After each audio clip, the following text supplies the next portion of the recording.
Bienvenidos a este nuevo capítulo de la revista Integrar, que es una producción exclusiva del Grupo Educativo Integrar Bienestar para su canal Neaula TV.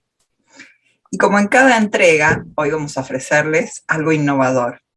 Hoy vamos a conectar con la beta poética, con la pasión por la literatura. Y nos va a acompañar para ello un escritor y un realizador. Y decimos escritor porque la letra nace del corazón y el realizador porque esa letra que le dio voz a la mente también se convirtió en una maravillosa creación cinematográfica. Pero además de eso, le pone música.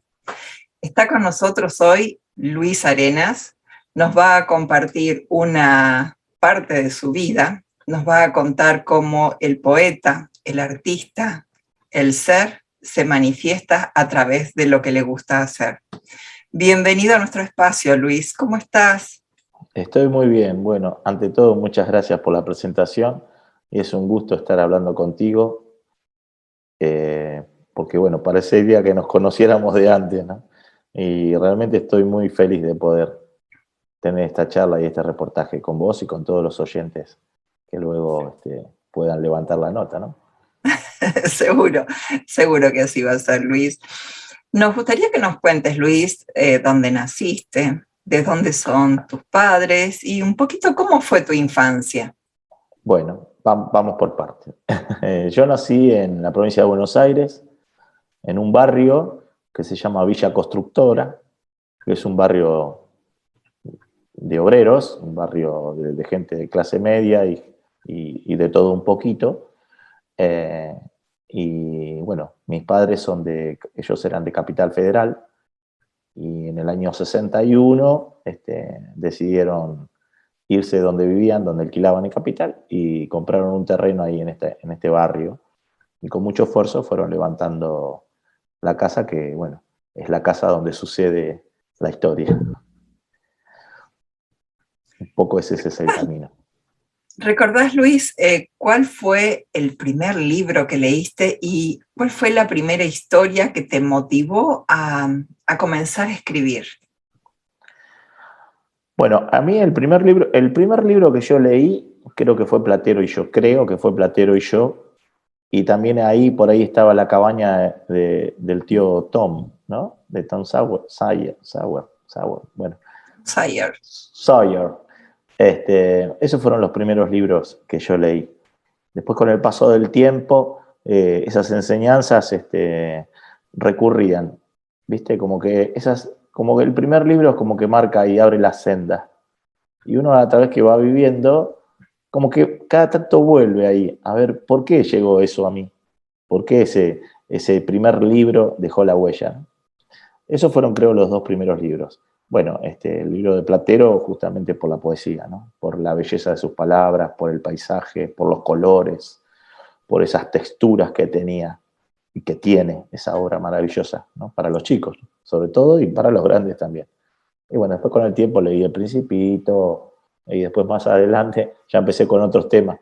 Bueno, El Principito también es un libro, te diría, casi de cabecera. Después leí mucho en la poesía, me gusta mucho Alfonsina Storni, Pablo Neruda. Y después, más de grande, bueno, cuando conocí a Hermann Hesse, toda la parte de la literatura existencialista de los alemanes, también. Ahí tuve un gran apoyo inspirador, un gran despertar en ese viejo lobo estepario de Hermann Hesse. Hermosa obra, realmente hermosa obra. Y a propósito de eso, ¿te pasaste la vida escribiendo en soledad o hubo un momento en el que supiste cuándo era el momento de comenzar a escribir, a publicar la obra?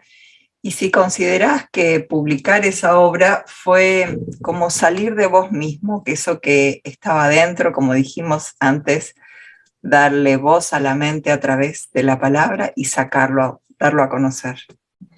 Bueno, en primer lugar, yo siempre escribí canciones. O sea, yo soy compositor, ¿no?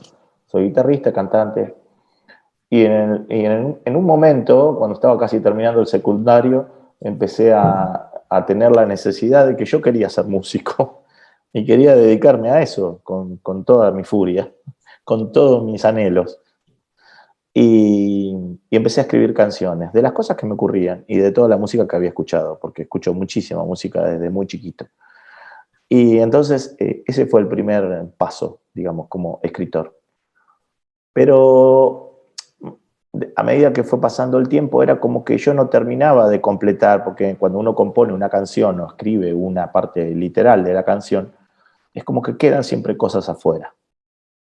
¿Viste? Porque hay que ser muy concreto, hay que ser muy dinámico y ahí el mensaje no se debe perder. Pero a mí me gustaba otro tipo de, como que necesitaba ampliar. Y entonces allá por el 2011 más o menos empecé a escribir cosas sueltas, como si fuera un libro pero hojas, sin un sentido muy claro, ¿no?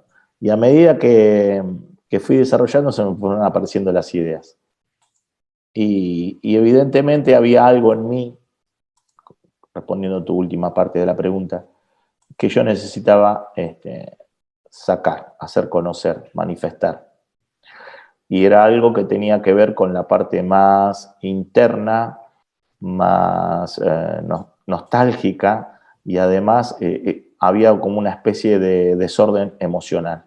Bueno, la literatura ahí me dio vía libre o me levantó la barrera para que yo empiece a buscar esa historia que se transformó en esta obra doble. Eso fue en el 2016. Qué hermoso poder canalizar, ¿no? Y qué interesante sería que nuestros adolescentes pudieran encontrar también ese vehículo a través del cual poder canalizar las emociones y poder expresarlas de alguna manera. Qué más poderoso que hacerlo a través de la palabra, y más aún de la palabra poética. Y en este sentido, ¿cuáles fueron los autores, tanto antiguos como modernos, que más te inspiraron? Bueno, hay varios autores. Como te decía antes, para mí uno de los referentes más importantes es Hermann Hesse. Yo tenía un profesor de filosofía que decía siempre, el mundo se divide entre los que leyeron y los que no leyeron a Hermann Hesse. Bueno, a partir de ahí también yo leí como todo el mundo, bueno, tenía muy buenas notas en la parte de literatura en el secundario, y después en el camino individual, cuando uno empieza a buscar los libros que realmente elige, no los que a lo mejor les toca por programa, bueno, Thomas Mann es otro autor que me gusta muchísimo, y después de los latinoamericanos, bueno, García Márquez, y sobre todo Eduardo Galeano, que es un hombre que realmente me inspira, me sigue inspirando con sus obras. Y después, bueno, en la parte de poesía, Alfonsina Storni, Gabriela Mistral, Pablo Neruda, son las personas que a mí me llegan. Y después leo todo lo que me llega, y aparte leo la literatura que me llega por a través de mi hija, sobre todo, ¿no? Que es la que también un poco continúa con esa tarea. Ay, qué maravilloso, qué lindo. Luis, Sí. en esta tarea de escribir, de poder canalizar emociones a través de la palabra, ¿cuál es tu metodología? Porque entendemos también que esto fluye como un sentido de inspiración. ¿Buscas un momento especial? ¿Tenés una metodología? ¿Te predispones de alguna manera al momento de escribir? Totalmente. Yo tengo como una especie de ritual. Siempre lo hice cuando me sentaba con mi guitarra a componer canciones, también lo mismo. Uno tiene que, como artista, como en este caso como escritor, tiene que tener su lugar. Ese lugar donde es fácil que lleguen las musas, ¿no? Es el lugar donde uno puede conectar. Es ese lugar donde uno puede respirar el aire permanentemente sin que se agote, y ahí está la conexión. Yo lo preparo así, siempre puede ser un mate, puede ser un té caliente con alguna hierba, cascarita de naranja. Eso forma toda parte del ritual. Un saumerio o una velita. Ahora últimamente estoy haciendo como una especie de trabajo así, ¿no? Pongo una vela ahí para que me dé luz y ahí me voy. Y ahí completamente fuera de tiempo, ¿no?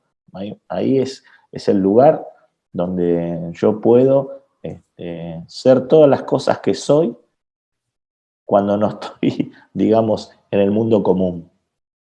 Y es muy bonito eso, porque ahí es donde aparecen las ideas. Es como encender la mecha y esperar que el viento llegue para que avive, ¿viste? Esa llama creadora. Y bueno, es mi forma de ser.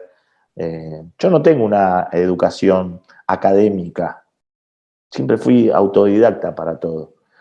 En la literatura no, es en el único lugar donde yo siempre traté de apoyarme en personas que me dieran herramientas para escribir. Entonces, una de las formas para escribir, cuando escribo, por ejemplo, escribí esta novela que hablamos, mi primera novela, y ahora estas que estoy escribiendo ahora, sigo trabajando, tengo una forma como muy de cine para escribir, ¿no? Uso escaletas. Entonces yo anoto la escena. Yo digo, este va de acá para acá, tiene que suceder esto, acá atrás hay otro, acá viene por esto, acá hay una respuesta, acá hay una pregunta. Entonces armo todo y lo voy delineando en pequeñas frases. Y entonces voy siguiendo ese esquema. Una vez que sigo ese esquema, es como que todo se abre y empiezan a fluir las palabras. Bueno, esa es mi forma de escribir. Es increíble porque justamente eso le da fluidez a la creatividad, ¿no? No es realmente escribir, es toda una obra de creación, porque estamos traduciendo a través de las palabras impresas en un papel la energía que fluye a través del pensamiento. Y en este sentido, cuando hablamos de una obra, ya que la mencionaste, decimos que generalmente una obra literaria habla del deseo de una persona por alcanzar algo, pero se encuentra con un obstáculo. ¿Hay algo de eso en tu obra? ¿Qué va a encontrar el lector que abra las primeras páginas del libro Viejas Alas? Bueno, en realidad el libro Viejas Alas, te contesto si hay esas cosas que son esos obstáculos. Por supuesto que lo hay. Uno de los obstáculos que más me costó sobreponerme al momento de contar la historia fue justamente la parte emocional. Donde yo sentía hasta el hielo que me caía en la espalda. Había días que yo lloraba de una forma desconsolada, como una persona que hacía muchos años que no lloraba. Había días que estaba muy feliz, hay días que venía corriendo de mi trabajo para encontrar ese lugar, para poder volcar todo lo que tenía, ¿no? Porque la escritura es eso, es todo el día uno va buscando y buscando la palabra, la frase, la escena, y entonces anotaba, y cuando llegaba a casa era volcar. Y había días que no, también estaba eso, había días que no, me costaba y ahí bueno, yo uso también mucho la meditación antes de empezar a escribir, como para, viste, relajar y poder estar consciente de lo que uno va a hacer. Abrir como ese canal, ¿no? Abrir Ese el canal canal. que sabemos que desde la obra tiene relatos autobiográficos de alguna manera, pero Claro. además, Viejas Alas, tiene pinceladas propias de la emocionalidad, tiene recuerdos, tiene una mezcla de personas y personajes que has conocido en la vida real, ¿o es todo ficticio? Viejas Alas tiene, te diría, casi un 60% de realidad. De los personajes, hay muchos personajes que son verdaderos y hablan tal cual sucedió esta historia, y otros no, otros son completamente ficción. Yo te diría que son dos partes casi. Hay una parte que es toda la parte laboral del personaje, ¿no? Esta situación que él lo lleva a tomar decisiones, porque él está, sin saberlo, está ante un gran cambio, ¿no? Su vida va a ser un giro. Y cree que ya superó un montón de cosas. Pero bueno, empiezan a aparecer otras cosas, donde él tiene que sumergirse. Y ahí está un poco la pregunta que vos me hacías antes. Los obstáculos los barría o los sorteaba de esa forma, metiéndome en la historia de cada personaje. Hasta los vestía, ¿no? Para poder... Y a medida que yo iba pasando eso, iban ocurriendo más cosas y yo era como que me iba vaciando. Me iba vaciando. Y estaba conforme con lo que iba quedando, porque muchas veces somos bastante exigentes o inconformistas a veces los escritores o los músicos y nos cuesta decir, bueno, ya está bien. Ni una pincelada más, está bien así. En la parte de ficción, a veces en algunos personajes, reuní varios personajes que yo conocí, que formaron parte de mi historia o de mi vida, y los reuní en un solo personaje, bajo un solo nombre, ¿no? Con distintas circunstancias que pasaron y que me fueron pasando, que para mí eran circunstancias, viste, cuando uno repasa su vida, uno dice, esto es muy importante en mi vida. Mirá qué lindo esta relación, lo que quedó de esto, mirá lo que quedó de aquello. Entonces yo fui absorbiendo y recordando todas las cosas que a lo largo de esa vida laboral que tenía este personaje, lo fueron formando y lo fueron transformando. Más allá de la historia particular que tenía este personaje que se llama Adrián Luna. Bien, cuando pensaste, Luis, en la creación de esta obra, ¿te centraste en el pasado? ¿Hiciste alguna proyección al futuro? ¿O más bien fue pensar en la idea de analizar algo que era ya irreemplazable? En realidad yo lo hice como una obra de sanación. Contanos un poquito, a ver. Yo necesitaba sacar esas cosas que había quedado, que es la historia de mi papá y mía, ¿no? O sea, mi papá era aviador y aparte era mecánico de aviones, como se denominaba antes ingeniero de vuelo, y ahora también creo, son distintos, pero bueno, los aviones volaban con ingeniero de vuelo. Nosotros éramos una familia, digamos, de clase media, mi papá trabajaba en Austral, en la línea aérea Austral, y por alguna razón a él lo cambian de lugar y lo ponen en una parte de entrenamiento, ¿no? De dar charlas, cursos, entrenar a personas que venían atrás. Y eso a él no le gustaba porque había dejado de volar. Entonces él quería volar a toda costa. Un poco se centra ahí la historia. Bueno, toda esa parte de que mi papá, de llevar a mis hermanos al colegio, de jugar al fútbol con mis hermanos, de jugar al truco, de hablar de música, de todas esas cosas yo me las perdí físicamente. Porque yo tenía 1 año cuando fue el accidente. Entonces yo no lo conocí prácticamente a mi papá. Entonces de alguna forma yo tenía que ir a buscar a ese hombre.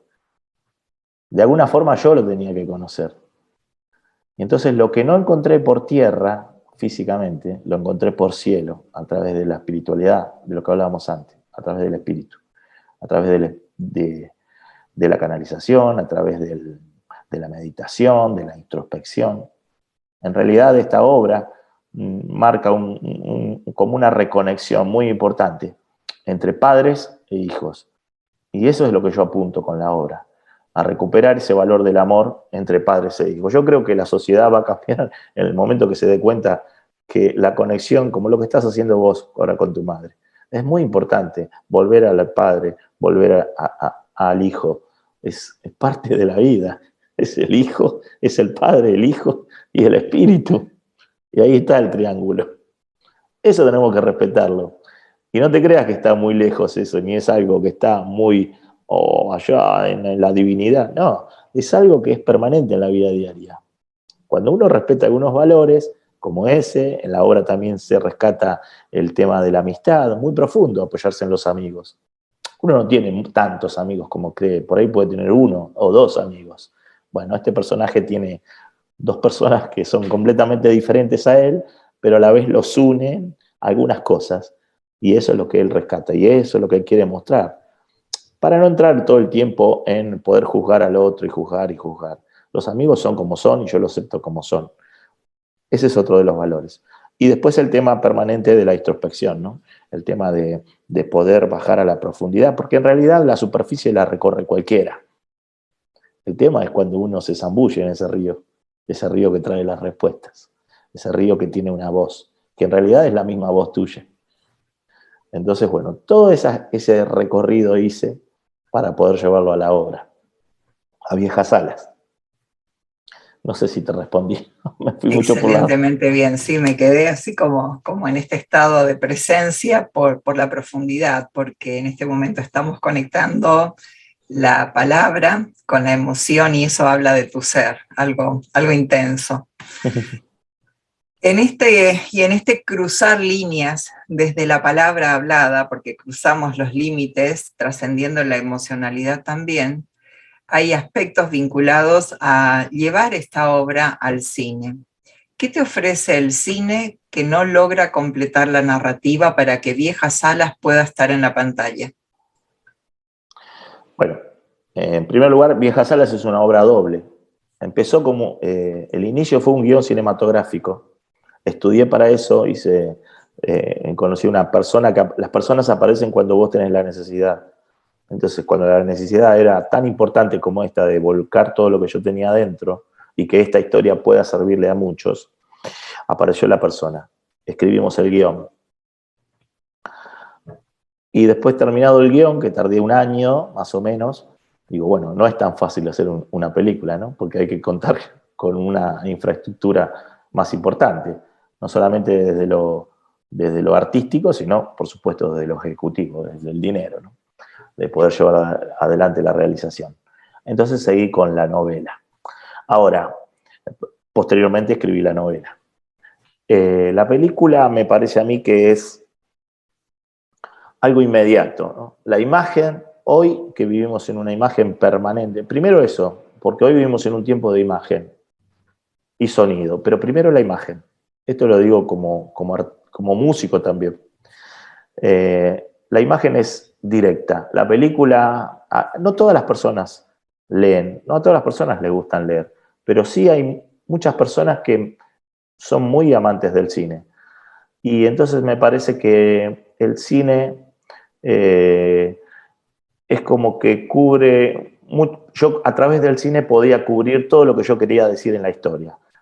Primero porque está escrita en un lugar que es uno de los lugares más maravillosos que para mí he conocido, que es la cordillera de los Andes. La historia pertenece ahí, pertenece a nuestro linaje cultural, es parte de Argentina, es un hecho real, un hecho que no estaba en internet hasta ahora que yo escribí el libro.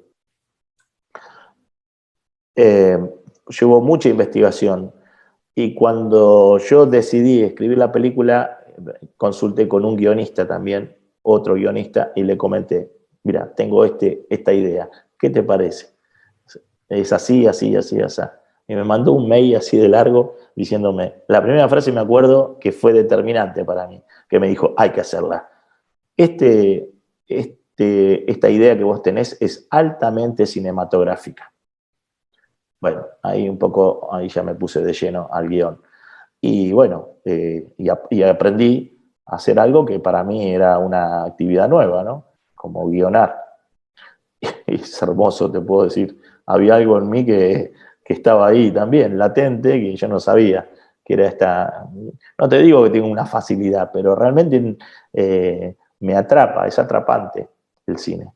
Por eso Viejas Salas me parece que es una historia que ante una tragedia, ese es el mensaje final, ante una tragedia uno puede cambiar, porque las cosas no suceden por qué suceden, sino para qué no suceden.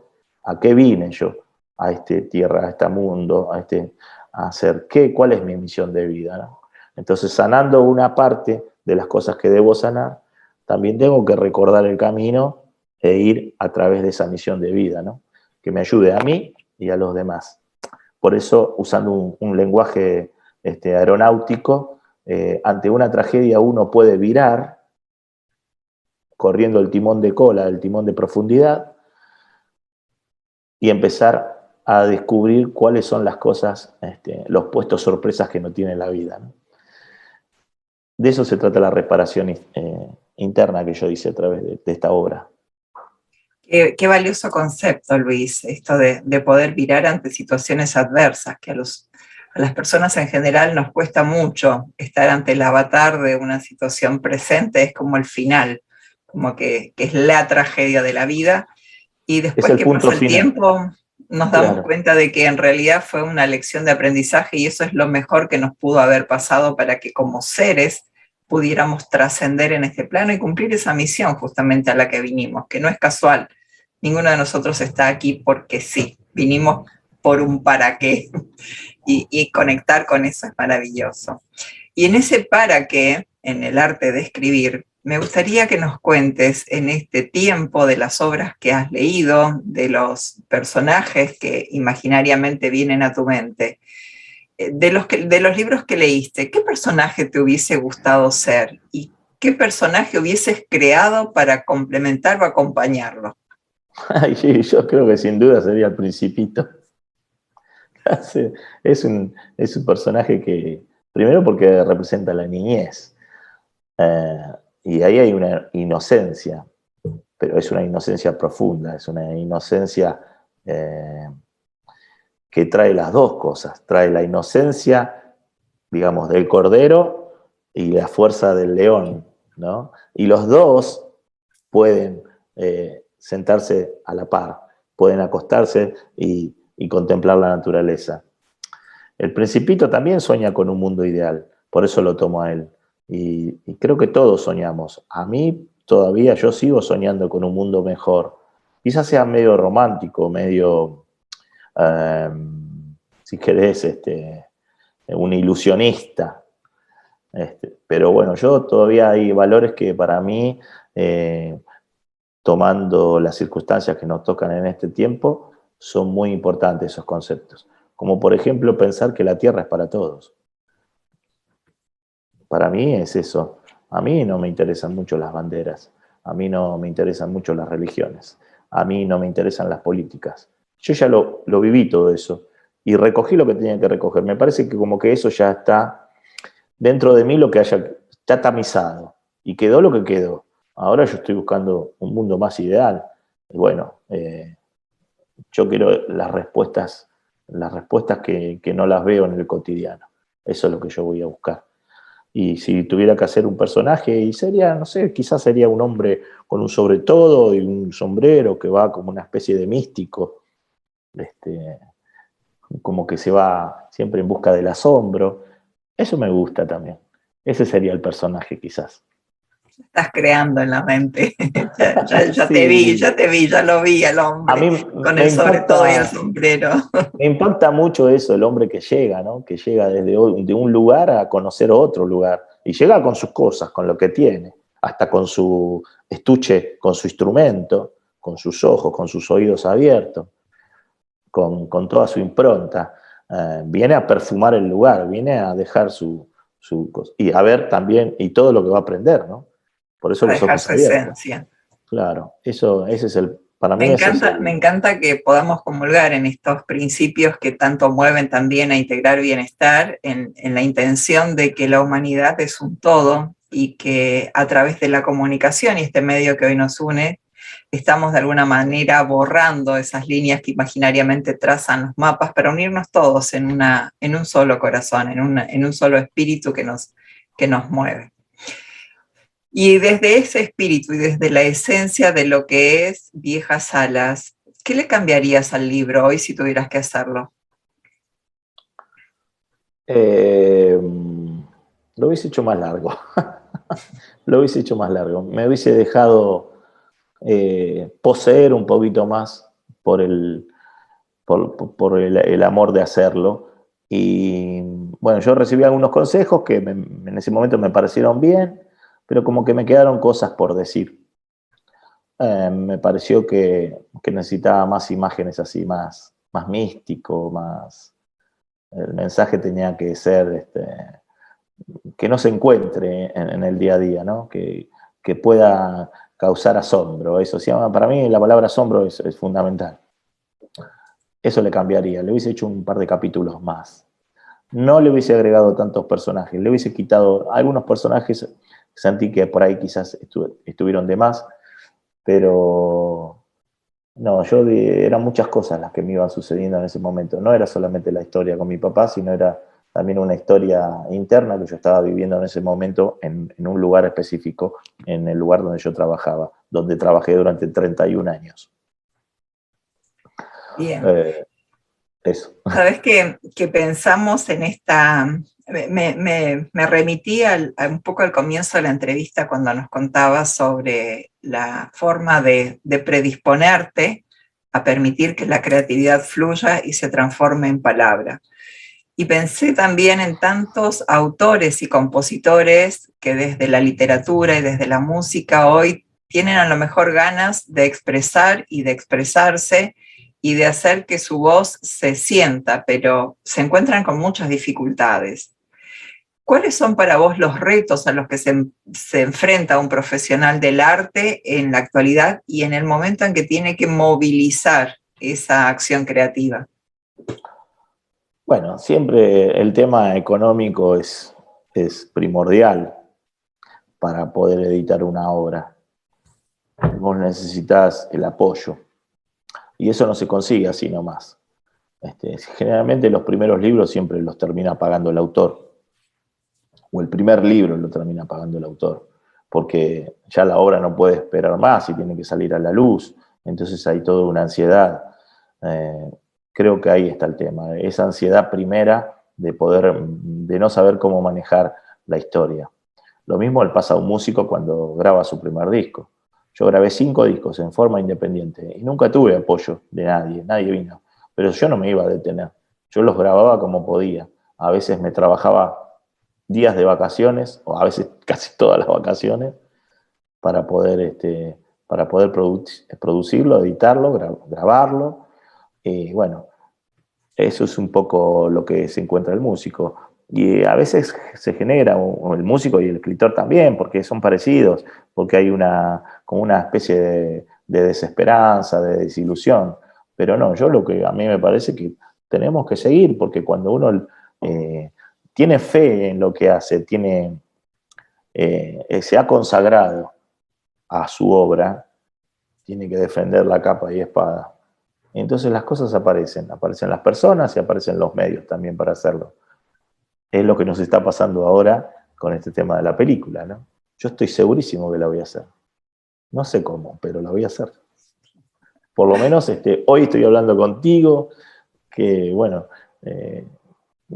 seguramente Alguien va a ver el programa. Alguien va a ver el programa. Entonces es muy importante, porque nada está escrito. No hay nada escrito. Los fenómenos suceden. Una película no es cualquier cosa.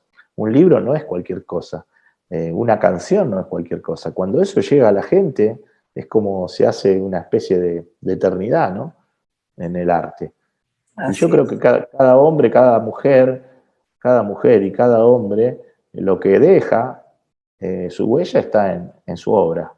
Ahí es la forma de reconocer al otro, a través de la obra, ya sea artística o su obra de cuidar a sus hijos, de trabajar, de relacionarse, de especializarse. Yo creo que ahí está la obra. Luis, si pensamos hoy en tantos autores que a lo mejor quieren comenzar a escribir, que quieren comenzar a explayarse y a permitir que ese canal comunicativo desde la idea, desde la emoción, se traduzca al papel, ¿qué consejo le darías? Y un truquito antes de la despedida, que nos cuentes. ¿Qué hacemos cuando nos enfrentamos a una hoja en blanco? Bueno, son 2 preguntas. Empiezo por la primera. Dale. Primero, lo que a mí me da resultado es escribir todos los días. Todos los días uno tiene que escribir, así tenga que tirar cosas a la basura. Así que escribir sin temor. Yo me levanto a la mañana, como sea, agarro la lapicera y dejo de preparar arriba de la mesa la hoja. Y escribo lo primero que llega en ese despertar. Es un ejercicio bárbaro. Muchas cosas van a quedar, otras se van a ir al canasto. Bueno, el canasto, déjalo ahí al lado porque también es parte de la obra. Es muy importante. En algún momento vas a desarrugar el papel. Y entonces, y sentirse, y esta es la segunda parte, ¿no? Y sentirse que uno es un artista y que lo que uno tiene que decir es para el otro también, para que le sirva, para que el otro también pueda descubrir, asombrarse y poder identificarse. Entonces, por eso es muy importante uno sentirse desde que se levanta, aunque no se dedique toda la vida, o que no es en su tarea principal de su vida o su trabajo sea el de escritor. Hay que sentirse, por más que trabaje de otra cosa, quiero decir, tiene que sentirse el artista, desde que me levanto con el primer suspiro, desde que me pongo los zapatos, hasta que me voy a dormir y apago la luz. Uno tiene que vivir y respirar, porque si no, no es artista. El que no respira como artista, el que no vive, el que no habla, el que no siente como artista, es muy difícil después que la cosa salga más o menos potable, ¿no? Y lo segundo que me preguntaste era... Lo segundo es cuando, digamos, un truco, que nos des un truco para arrancar cuando nos encontramos a una hoja en blanco. Viene la idea, pero la hoja está en blanco. ¿Cómo arranco? Mira, a veces yo arranco desde mirarme las manos, entonces me miro las manos y digo, uy, hoy están medias temblorosas, hoy están húmedas, hoy la verdad que me tendría que cortar las... Bueno, yo soy muy... el tema de mis manos es muy importante para mí. Te digo un truco, ese puede ser uno. Puedo pensar en un color y imaginar todas las cosas que producen y que en la naturaleza me devuelve ese color. Yo tiro el color y la naturaleza me lo devuelve. Puedo sentir una amargura que me marcó profundo 2 días antes por una bronca que me agarré en el laburo o en la calle, manejando o cruzando la calle. Una bronca de esas familiares que a veces causan tanto dolor. Esos son condimentos, todo sirve. A lo mejor no tenés que desarrollar toda una idea sobre algo, pero son todas pequeñas... Fito Páez lo hace muy bien eso, de buscar distintas cosas de su vida y las va amalgamando como si fuera un gran collage. Spinetta también lo hacía eso. Esos son mis trucos. A veces no tengo nada para escribir, me voy a caminar. Me tomo, digo, 2 horas a caminar. Bueno, abro la bolsa y me voy con la bolsa vacía. A ver qué traigo. Eso sí, son pequeñas cosas. No sé, ponete a observar una flor que tengas ahí en una maceta, en la ventana. Plantá algo. Plantá una semilla. Y a ver qué te produce todo ese movimiento que hiciste. Bueno, una espera, una ilusión de que la semilla brote, de que la tierra no me olvide de regarla, que esté húmeda, que tenga todas las cosas que yo imagino. Me imagino ya esa flor andando, me imagino que era antes de ser flor, todo eso. Son un montón de cosas, de trucos que yo uso, que a mí me sirven. Y, La bueno, verdad, una genialidad, Luis, porque con estas viejas alas nos llevaste hoy a hacer un vuelo imaginario increíble. Nos posicionaste desde la infancia, la adolescencia, esos primeros sí, libros, las primeras hojas escritas, hasta volamos a los Andes, hicimos un sí. recorrido imaginario.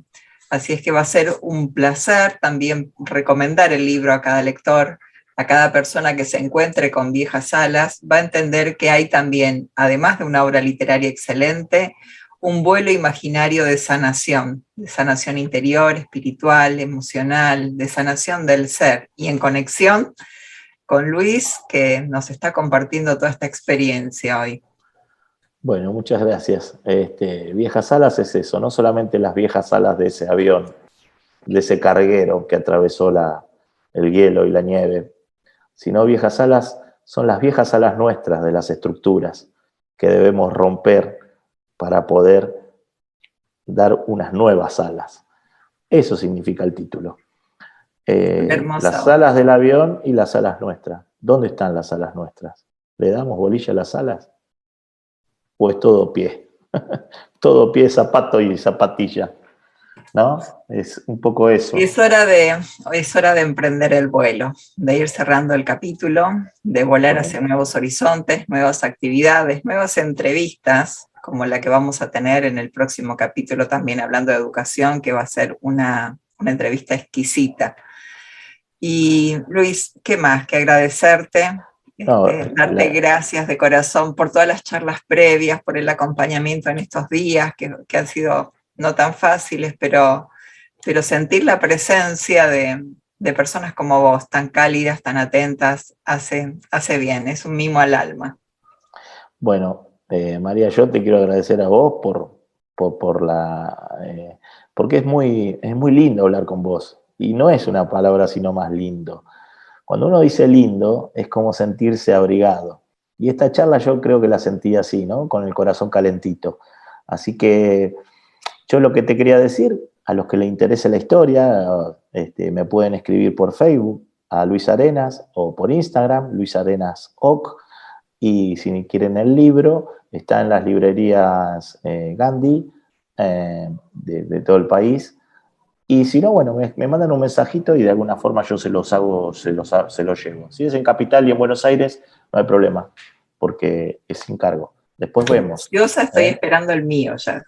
Claro, bueno, después me Para ya volar arreglamos, la me imaginación. decís la dirección bien y te lo hago llegar por correo, no hay problema. Bueno, vos tenés el guión también, ¿no? Así Claro. es, un placer. La verdad que ha sido un Eso, placer recorrer un poco las líneas y poder entrenarnos para esto que ha sido un hermoso encuentro, que realmente tiene que ver con esto, con el integrar bienestar a nuestras vidas, desde un grupo educativo que con una visión holística toma al ser en su integralidad. Y ha sido realmente maravilloso. Gracias, Luis, por este gracias a tiempo y por vos. este compartir. Gracias a vos y a todo el grupo educativo Integrar Bienestar. Les mando un cariño muy grande y un abrazo bien reparador.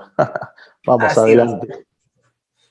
Muchas gracias. Nos volvemos a Hasta encontrar pronto. en nuestro próximo capítulo.